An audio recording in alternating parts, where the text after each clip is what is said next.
চলে এলাম নেক্সট পার্টে। দেখো সানা নাচ করছে, আরও নাচ করতে থাকুক আর আমরা একটু স্টার্টার খেয়ে নিই। স্টার্টারে ছিল কাবাব, পনির পকোড়া, আমপান্নার শরবত আর কফি। আর সমস্ত মানে স্ন্যাক্সগুলো এত সুন্দর ছিল। তো যাই হোক, খাওয়া দাওয়া করে আমরা একটু আড্ডা মেরে নিলাম, আর আড্ডা মারার পর আমরা চলে গেলাম ডিনার করতে।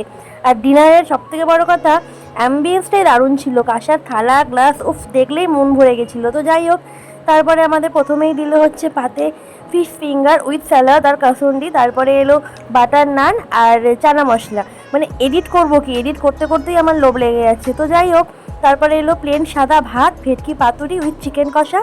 তারপরে এলো সোস পেপার মাটন বিরিয়ানি আর সাথে চিকেন চাপ। আর অ্যাজ ইউজুয়াল চাটনি পাঁপড় মিষ্টি তো থাকি। আর মিষ্টি যেহেতু আমি খাই না, তাই আমি মানে ভিডিওও করি না, কিন্তু তাও দেখো জোর জবরদস্তি পাতে একটা মিষ্টি দিয়ে চলে গেছে। তো যাই হোক, আমরা খাওয়া দাওয়া শেষ করে বাড়ির উদ্দেশ্যে রওনা দিলাম। দেখা হচ্ছে নেক্সট ব্লগে। ততক্ষণ সুস্থ থেকো, ভালো থেকো, টাটা।